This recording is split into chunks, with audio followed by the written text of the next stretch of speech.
Now, when we sit down and we close, our distinguished counterparts, the defense counsel, who have waited very patiently, and thank you, will stand up and seek to defend the president's conduct on the facts, which I think they will.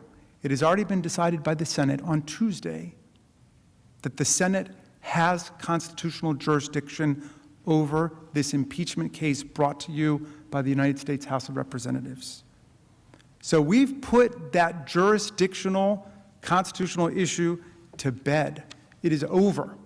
It's already been voted on. This is a trial on the facts of what happened. An incitement, as we said, is a fact-intensive investigation and judgment that each of you will have to make. We've made our very best effort to set forth every single relevant fact that we know in the most objective and honest light.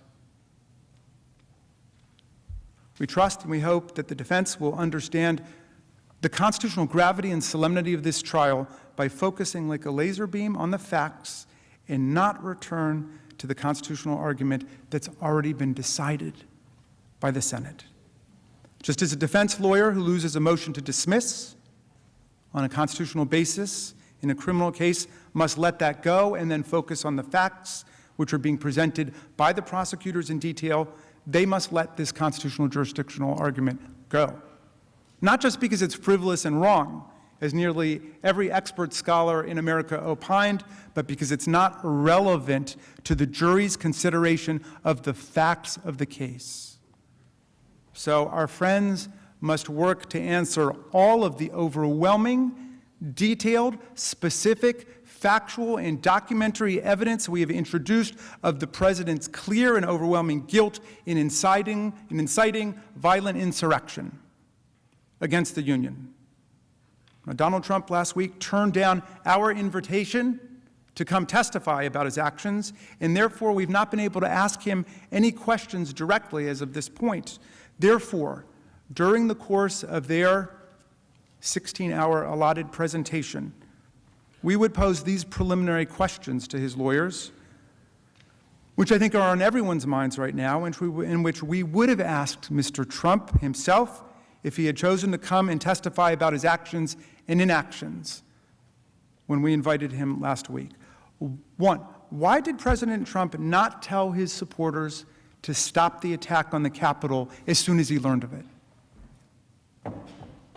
Why did President Trump do nothing to stop the attack for at least 2 hours after the attack began? As our constitutional commander-in-chief, why did he do nothing to send help to our overwhelmed and besieged law enforcement officers for at least 2 hours on January 16th after the attack began?